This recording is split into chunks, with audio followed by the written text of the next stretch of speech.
अस्सलाम वालेकुम। उम्मीद करनी है तुसी सारे खैरियत नाल होवोगे। गुरु गोबिंद सिंह जदों औरंगजेब की कैद दे विच सीगे ते औरंगजेब दे सिपाहियां ने आके गुरु गोबिंद सिंह नूं कहा कि अगर महाराज तुसी आखो तो तुहाडी सुलह करवा दईए, ये जिहड़ा मामला रफा दफा करवा दईए।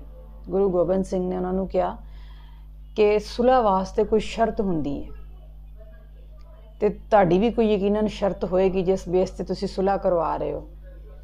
की वो शर्त सीगी ते की गुरु गोबिंद सिंह ने फिर अपनी बुद्धि नाल भरिया जवाब दिता, ये असी अज की कथा दे विच ज्ञानी संत सिंह मस्कीन होरां को जाणांगे। बहुत वधिया कथा है, 18 मिनट की कथा है। वीरो रिक्वेस्ट है कि इस कथा नूं लाजमी सुनियो। चल के कथा सुनने फिर करने उस ते विचार।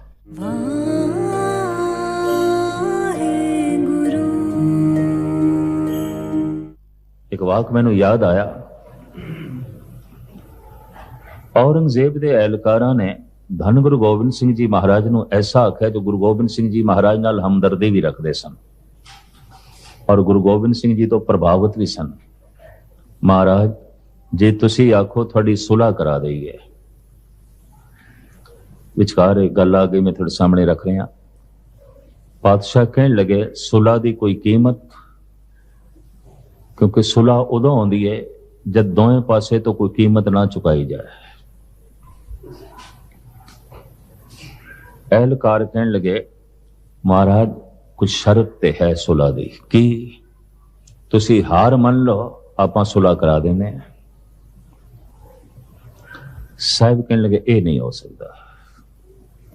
ते पता है एहलकार की कहंदे ने, हार ते थोड़ी हो गई है, किले थोड़े ढह ढेरी हो गए ने, पिता थोड़ा शहीद हो गया, चारे बच्चे थोड़े मारे जा चुके ने, परिवार थोड़ा बिछड़ गया, सिंह सारे ही मारे जा चुके ने और थोड़े कोल गुजर बसर लई धन भी नहीं है, थोड़ी जेब भी खाली, थोड़े कोल तो घोड़ा भी नहीं रहा, थोड़े कोल तो कुछ भी नहीं रहा। ये सारिया निशानियां हार दियां ने। तुसी एक संत हो, तुसी वली अल्लाह हो, तुसी पीर हो, ते संत दा ते कम है सच्चाई कबूल कर लवे। ते सच्चाई ये है थोड़ी हार हो गई है, थोड़े कोल कुछ भी नहीं रहा। साहिब कहंदे ने ये बिल्कुल ना आखो कि मेरे कोल कुछ भी नहीं, मेरे कोल कुछ है। की है? ये श्री मुखवाक पातशाही 10वीं जफरनामा। साहिब कहंदे ने ना साजो ना बाजो ना फौजो ना फर्श। मेरे को फौज नहीं है, मनदा। मेरे को शस्त्र भी नहीं, कबूल करदा। मेरे को धन संपदा भी नहीं, मैं कबूल करदा। और मेरे किले भी ढहढेरी हो गए, ये भी मैं मनदा। मेरा परिवार भी बिछड़ गया ते शहीद हो गया, मनदा। एक कबूल करदा। लेकिन एक कबूल करने को बिल्कुल मैं तैयार नहीं कि मेरे को कुछ नहीं, मेरे को फिर भी कुछ है। की है? ना साजो ना बाजो ना फौजो ना फर्श, खुदावंद बख्शंदई ऐशो अर्श। खुदा दी याद मेरे कोल है, परमात्मा दी याद मेरे कोल है। ते जितने चिर तक वो मेरे दिल दे च बैठा है, मेरी दिल दी सेजा ते बैठा है, मैं हार मन लवे ते खुदा दी हार होगी। और वो भी एक जालम दे को हार मन लवे ते जालम दी जित हो जाएगी। मैं ऐसा नहीं कर सकता। एहलकारा ने जड़ी गल कही है, मुख्तसर मैं अर्ज करा, इतिहास दे पन्ने ये सारे लमका के ना बयान करा। महाराज तुसी संत हो, वली अल्लाह हो, सच्चाई कबूल करने दे संकोच ना करो, कबूल कर लो, असी सुलह करा देने। तुसी प्रमाण कर लो, हार थोड़ी हो गई है, तबाही थोड़ी हो गई है, बर्बादी थोड़ी हो गई है। कोई किला थोड़ा रहन नहीं दिता गया, सब ढा दिते गए। तमाम चोटी दे सिंह थोड़े मार दिते गए। ते सिंघां दी गल एक पासे, थोड़ा पिता शहीद, थोड़े बच्चे भी मार दिते गए। धन संपदा थोड़ी सारी लुट ਲੁੱਟੀ ਜਾ ਚੁੱਕੀ ਹੈ। ਤੁਹਾਡੇ ਕੋਲ ਆਪਣੇ ਗੁਜ਼ਾਰੇ ਲਈ ਕੁਝ 4 ਕੌਡੀਆਂ ਵੀ ਨਹੀਂ ਰਹੀਆਂ। ਹਾਲਾਤ ਤੇ ਤੁਹਾਡੀ ਇਹ ਹੈ। तो बेहतर है आप हार तस्लीम कर लो। एहलकारा ने जद किया महाराज आप युद्ध करो, कुछ भी करो, असी इस दे नाल कुछ नहीं कहते, पर इतनी सच्चाई ते कबूल कर लो कि सब कुछ तबाह हो गया। जद हो गया तो फिर तुसी संत हो ते इतनी वड्डी सच्चाई नू कबूल करन तो इनकार। साहिब कबूल देने बड़ा निराला ढंग। संग बदगो गर अगर कासा है जरी शिकंद। मैं उस दिन भी अर्ज की सी, गुरु गोबिंद सिंह जी महाराज की जितनी रचना है बिखम है, संस्कृत अरबी फारसी का संगम है, मिश्रण है। और ये तीन ही भाषावां बिखड़ियां ने, संस्कृत अरबी और पर्शियन। औरंगजेब अरबी फारसी समझदा सी, इस वास्ते जफरनामा सारा पर्शियन दे च है। संगे बदगो गर अगर कासाए जरी शिकंद। अगर बद कलाम बंदा, दुष्ट बंदा पत्थर चुक के सोने दे कासे नू तोड़न दी कोशिश करे, महाराज कहते मैं मनदा हाँ सोने का प्याला टुट जाएगा, पत्थर नहीं टुटेगा। मैं मनदा, मैं ये तस्लीम करदा। संगे बदगो गर अगर कासा है जरी शिकंद। कीमत संग ने फजायद वजर कम नशूद। लेकिन ए औरंगजेब ते उसदे एहलकारो एक गल सुन के सुन लो, ये ते मैं तस्लीम करदा कि भारी भरकम पत्थर चुक के सोने दे प्याले नू तोड़न दी कोशिश की गई तो प्याला टूट जाएगा। मैं मनदा, पत्थर नहीं टूटेगा। पर टूट के भी सोने दी कीमत कोई घटनी नहीं, और न टूट के भी पत्थर दी कीमत कोई वधनी नहीं। टूट के भी मेरे बच्चे शहीद कहलाएंगे, न टूट के भी तू जालिम कहलाएगा। टूट के भी मेरे पिता नू शहीद कहेंगे, न टूट के भी तू जालम बनिया रहेगा। तेरी कीमत कोई वधनी नहीं, साड़ी कीमत कोई घटनी नहीं। उदाहरण बड़ा गजब का दिता है मेरे पातशाह ने, प्रमाण बड़ा गजब का दिता है कि जब एहलकार कहने लगे फकीर हो तुसी, फकीरां दा एक कम शोभा नहीं देंदा शस्त्र चुकने। अवल ते भारत दे तमाम अवतारी पुरुष शस्त्रधारी ने, धनुषबाण है राम कोल, सुदर्शन चक्र है श्री कृष्ण कोल, त्रिशूल शिवजी दे कोल है, गधा विष्णु दे कोल है, गधा हनुमान दे कोल है, परशुराम दे कोल कुल्हाड़ा है। ये सारे अवतारी पुरुष अपने हाथ दे कोई ना कोई शस्त्र लई बैठे ने और पूजा उन्हां दी, और उन्होंने अपने राजपाट दी खातर शस्त्र चुके सन। धन गुरु गोबिंद सिंह जी महाराज ने देश की रखिया, मजलूम की रक्षा ते धर्म की रक्षा लई जब शस्त्र चुक ले, तो मैं देखदा अज दे भी कुंद दिमाग के बंदियां नूं इतराज है, और उस वक्त औरंगजेब नूं भी इतराज सी। तुसी फकीर वली अल्लाह, ये क्यों चुके? तो साहिब कहंदे ने बलाचार की दरमिया आमदम। मैं लाचार हो गया, तू मैनू लाचार कर देता। बलाचार की दरमिया आमदम पदद भी रो तीरो तो फंग आमदम। तू इतना मैनू लाचार कर देता, तू इंसाफ नू मनन नू इनकारी हो गया। सच दा तेरे उत्ते जद कोई असर ना आया, विचार जद तेरे तक पहुंचती नहीं सी, मजबूरन मैनू तलवार चुकनी पई। चुंकारज हमा हील ते दरगुजस्त हलालस्त बुरदम ब शमशीर दस्त। पर मैं अर्ज करा इतनी वड्डी क्रांति बहुत वड्डी शांति चो लंघी है। धन गुरु अर्जन देव जी महाराज की शांति। मीर खालू ने उस वक्त दा धार्मिक समाज आले दुआले शरीक चंदू जहांगीर सारा माहौल तपे होया है, और जहांगीर औखा है ਕਿ ਉਹ ਫਕੀਰ ਜਿਸ ਦੀ ਸਾਰੀ ਪੰਜਾਬ ਦੇ ਵਿੱਚ ਪ੍ਰਤਿਸ਼ਠਾ ਹੈ ਤੇ ਅਸੀਂ ਚਾਹੁੰਦੇ ਸੀ ਇਹ ਤਬਲੀਗ ਦਾ ਕੰਮ ਕਰੇ, ਇਹਨੇ ਆਪਣਾ ਮਸਤਕ ਗੁਰੂ ਅਰਜਨ ਦੇਵ ਜੀ ਦੇ ਕਦਮਾਂ ਤੇ ਰੱਖਿਆ।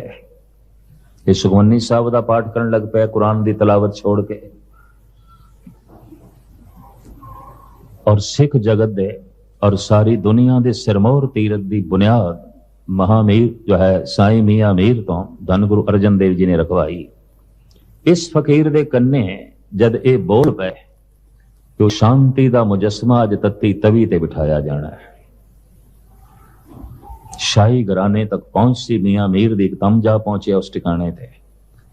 ਭਾਵੇਂ ਇਹ ਆਰਡਰ ਦੇ ਕੇ ਹੁਕਮ ਦੇ ਕੇ ਜਹਾਂਗੀਰ ਲਾਹੌਰ ਤੋਂ ਨਿਕਲ ਗਿਆ ਸੀ ताकि मेरे तक कोई पहुंचे ना सिफारिशी। ए मियां मीर रोया सतगुरु की हालत देख के।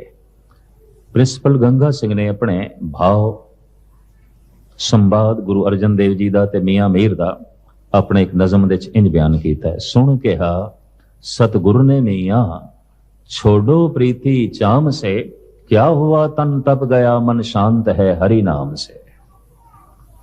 और सतगुरु दे अपने वाक चंदन चंद न सरद रुत, मूल न मिटाई घाम, शीतल थीवे नानका जपंदड़ो हरि नाम। संस्कृति श्लोक गुरु अर्जन देव जी। न शीतलंग चंद्र देवे न शीतलंग बावन चंदने, न शीतलंग शीत रुतेण नानक शीतलंग साध सवज्जने। चंद्रमा कोई मन नू शीतलता नहीं देंदा, सर्दी दी रुत कोई मन नू शांति नहीं देंदी, चंदन दा लेप कोई मन नू ठंडा नहीं करता। केवल परमात्मा दा नाम है जो मन नू शांत कर देंदा है। सर्दी दी रुत इहदे च भी मनुखां दे मन तपे रहिंदे ने, बर्फ पई पैंदी है मन दे च भांबड़ पे बलदे ने। ठंडा चंदन है पर अंदर कल्पनावां दी अग है। ठंडियां ये चंद्रमा दियां किरणां ने पर अंदर तृष्णा दे बांबड़ ने। न शीतलंग चंद्र देवे न शीतलंग बावन चंद ने, न शीतलंग शीत रुतेण नानक शीतलंग साध सवज्जन है। कोई कितना शीतल हो सकता है, धन गुरु अर्जन देव जी महाराज एक प्रमाण ने, प्रत्यक्ष इतना शीतल, चारों पासे इतनी तपश, फिर भी मजाल जबान तो कोई कौड़ा बचन निकले।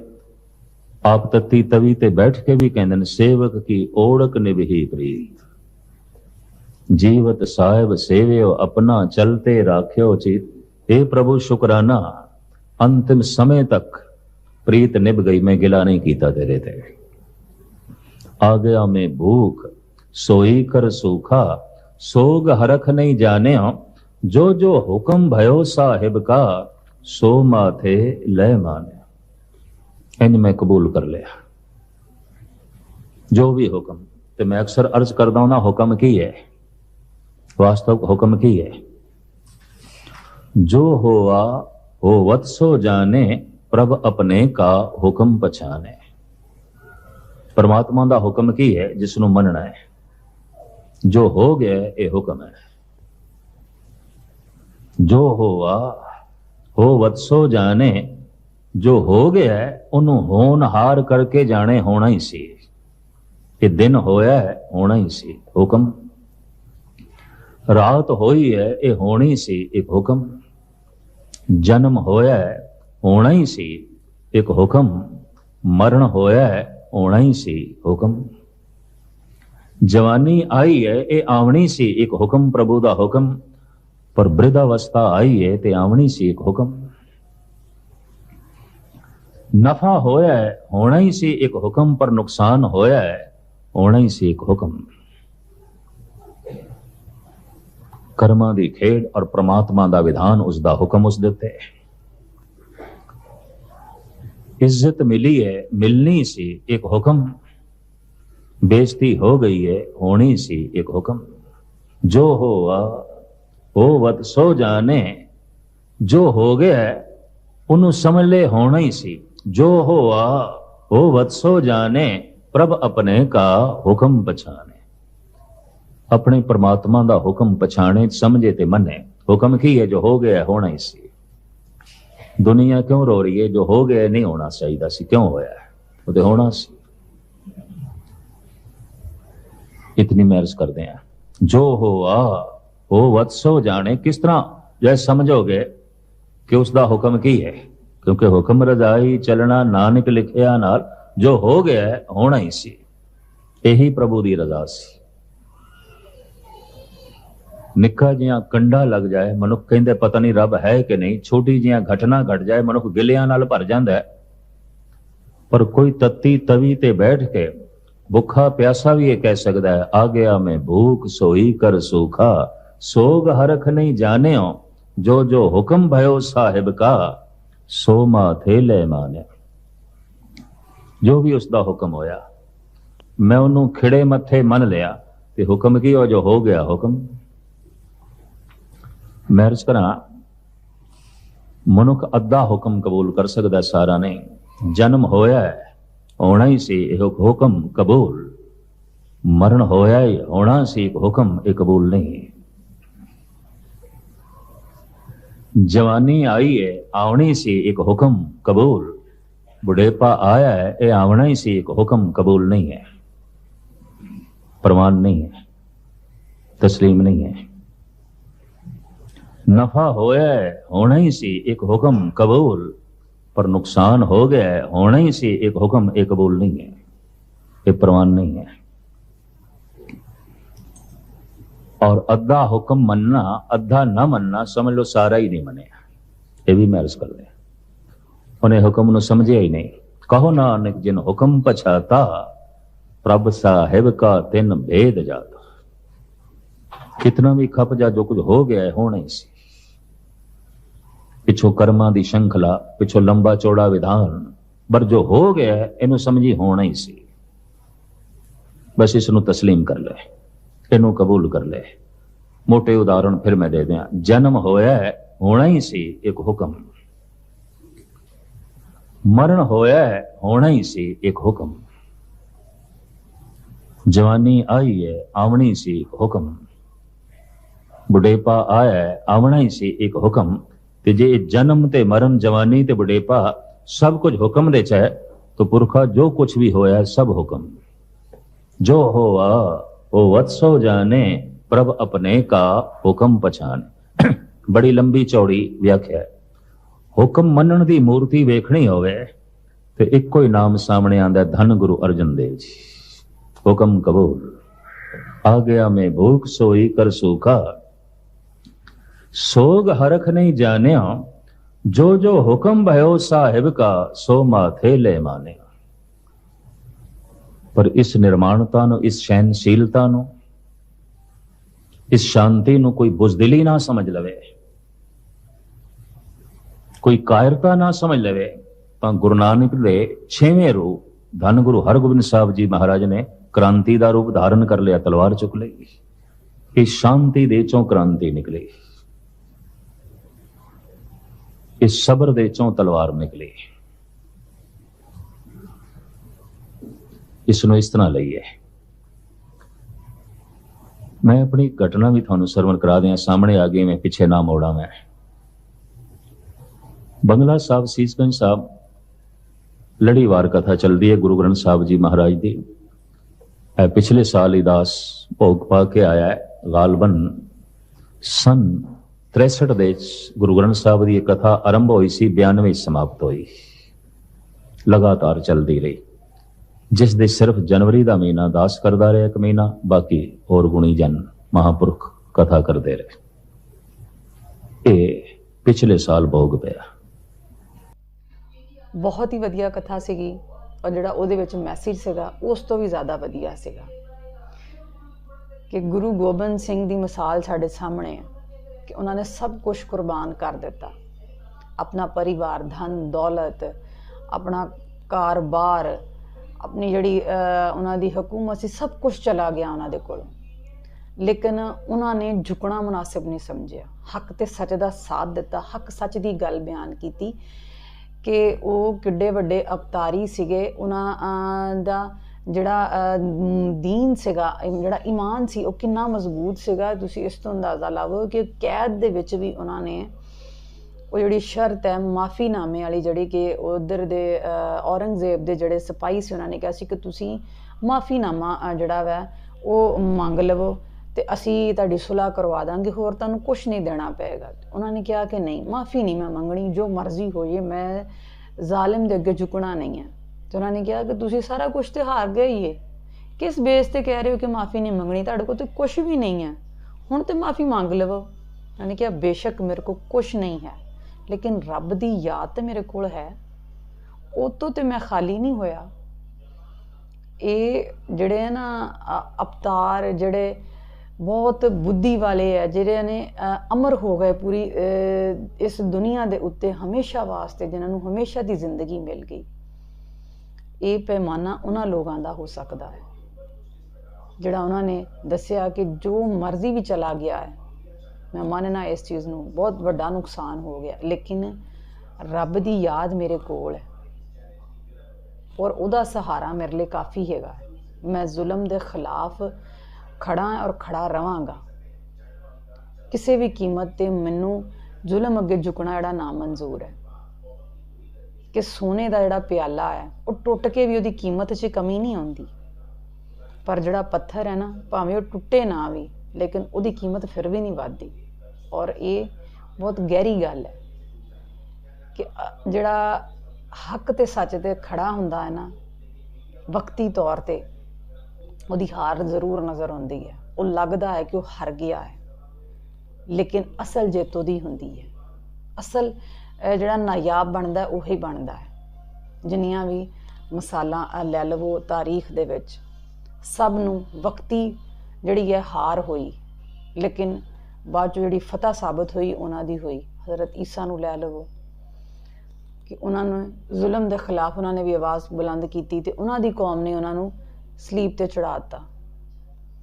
ਇਸੇ ਤਰ੍ਹਾਂ ਗੁਰੂ ਗੋਬਿੰਦ ਸਿੰਘ ਨੂੰ ਦੇਖ ਲਵੋ, ਹਜ਼ਰਤ ਇਮਾਮ ਹੁਸੈਨ ਨੂੰ ਦੇਖੋ ਕਿ ਉਹਨਾਂ ਨੇ ਏਡੀ ਵੱਡੀ ਕੁਰਬਾਨੀ ਦਿੱਤੀ ਇਸਲਾਮ ਵਾਸਤੇ। ਵਕਤੀ ਤੌਰ ਤੇ ਯਜ਼ੀਦ ਦੀ ਫਤਹ ਨਜ਼ਰ ਆਉਂਦੀ ਸੀਗੀ, ਲੇਕਿਨ ਅੱਜ ਅਗਰ ਨਾਮ ਜ਼ਿੰਦਾ ਹੈ ਤਾਂ ਉਹਨਾਂ ਦਾ ਨਾਮ ਜ਼ਿੰਦਾ ਹੈਗਾ। ਇਸੇ ਤਰ੍ਹਾਂ ਵਕਤੀ ਤੌਰ ਤੇ ਔਰੰਗਜ਼ੇਬ ਦੀ ਫਤਹ ਜ਼ਰੂਰ ਸੀਗੀ, ਲੇਕਿਨ ਹਮੇਸ਼ਾ ਦੀ ਜਿਹੜੀ ਫਤਹ ਹਾਸਲ ਹੋਈ ਹੈ ਉਹ ਗੁਰੂ ਗੋਬਿੰਦ ਸਿੰਘ ਨੂੰ ਹਾਸਲ ਹੋਈ ਹੈ। ਅੱਜ ਵੀ ਲੋਕ ਉਹਨਾਂ ਨੂੰ ਉਸੇ ਤਰ੍ਹਾਂ ਯਾਦ ਕਰਦੇ, ਉਹਨਾਂ ਨਾਲ ਮੁਹੱਬਤ ਕਰਦੇ, ਬਲਕਿ ਉਹਨਾਂ ਦੇ ਨਾਂ ਤੇ ਲੱਖਾਂ ਦਾ ਲੰਗਰ ਲਾਇਆ ਜਾਂਦਾ ਹੈਗਾ ਵੈ ਹਰ ਸਾਲ, ਔਰ ਉਹ ਲੰਗਰ ਵੱਧਦਾ ਜਾ ਰਿਹਾ, ਉਹ 'ਚ ਕਮੀ ਨਹੀਂ ਆ ਰਹੀ ਹੈਗੀ। ਜਦਕਿ ਮੈਂ ਇੱਕ ਕਥਾ ਦੇ ਵਿੱਚ ਗਿਆਨੀ ਸੰਤ ਸਿੰਘ ਮਸਕੀਨ ਹੋਰਾਂ ਕੋਈ ਸੁਣਿਆ ਸੀਗਾ ਕਿ ਔਰੰਗਜ਼ੇਬ ਦੀ ਕਬਰ ਦੇ ਉੱਤੇ ਦੀਵਾ ਬਾਲਣੇ ਦੇ ਪੈਸੇ ਵੀ ਨਹੀਂ ਹੈ, ਜਿਹੜੇ ਉੱਥੇ ਮੁਹਾਫਿਜ਼ ਖੜੇ ਕੀਤੇ ਆ, ਆਉਂਦੇ ਜਾਂਦਿਆਂ ਕੋਲੋਂ ਲੈਂਦੇ ਆ ਪੈਸੇ ਕਿ ਕੁਛ ਪੈਸੇ ਦੇ ਜਾਵੋ ਤਾਂ ਕਿ ਇਹਦੇ ਉੱਤੇ ਅਸੀਂ ਦੀਵਾ ਬਾਲ ਸਕੀਏ। ਵਕਤੀ ਫਿਰ ਫਤਹ ਉਹਦੀ ਜ਼ਰੂਰ ਹੋਈ ਸੀਗੀ, ਲੇਕਿਨ ਹਮੇਸ਼ਾ ਦੀ ਜਿਹੜੀ ਕਾਮਯਾਬੀ ਹੈ ਗੁਰੂ ਗੋਬਿੰਦ ਸਿੰਘ ਨੂੰ ਹਾਸਲ ਹੋਈ। ਔਰ ਇਹ ਹਰ ਮਨੁੱਖ ਨਾਲ ਵੀ ਇਹੀ ਮਾਮਲਾ। ਸੱਚਾਈ ਦੇ ਰਾਸਤੇ ਤੇ ਚੱਲਣਾ ਬਹੁਤ ਮੁਸ਼ਕਿਲ ਹੈ, ਲੇਕਿਨ ਉਹਦਾ ਜਿਹੜਾ ਫਲ ਹੈ ਉਹ ਬਹੁਤ ਮਿੱਠਾ ਮਿਲਦਾ ਹੈ ਔਰ ਹਮੇਸ਼ਾ ਦੇ ਲਈ ਮਿਲਦਾ ਹੈਗਾ। ਵੀਰੋ, ਰੱਬ ਅੱਗੇ ਇਹੀ ਅਰਦਾਸ ਹੈ ਕਿ ਸਾਡੇ ਉੱਤੇ ਆਪਣੀ ਮਿਹਰ ਰੱਖੇ ਔਰ ਸਾਡਾ ਸ਼ੁਮਾਰ ਜਿਹੜਾ ਵੈ ਹਮੇਸ਼ਾ ਉਹਦੇ ਨੇਕ ਤੇ ਸ਼ੁਕਰਗੁਜ਼ਾਰ ਬੰਦਿਆਂ 'ਚ ਹੋਵੇ। ਅਸੀਂ ਇਨਸਾਨੀਅਤ ਦੇ ਭਲੇ ਲਈ ਕੰਮ ਕਰੀਏ, ਇਨਸਾਨੀਅਤ ਦੇ ਭਲੇ ਲਈ ਸੋਚੀਏ ਔਰ ਇਨਸਾਨੀਅਤ ਦੇ ਦੁੱਖ ਤਕਲੀਫ ਘੱਟ ਕਰਨੇ 'ਚ ਆਪਣਾ ਜਿਹੜਾ ਜਿੰਨਾ ਹੋ ਸਕੇ ਯੋਗਦਾਨ ਪਾਈਏ। ਅੱਜ ਦੀ ਕਥਾ ਤੁਹਾਨੂੰ ਕਹਿੰਦੀ ਲੱਗੀ ਹੈ, ਕਮੈਂਟ ਕਰਕੇ ਲਾਜ਼ਮੀ ਦੱਸਿਓ। ਰੱਖਿਓ ਆਪਣਾ ਢੇਰ ਸਾਰਾ ਖਿਆਲ। ਮਿਲਾਂਗੇ ਅਗਲੀ ਵੀਡੀਓ ਦੇ ਨਾਲ। ਅੱਲਾਹ ਹਾਫ਼ਿਜ਼।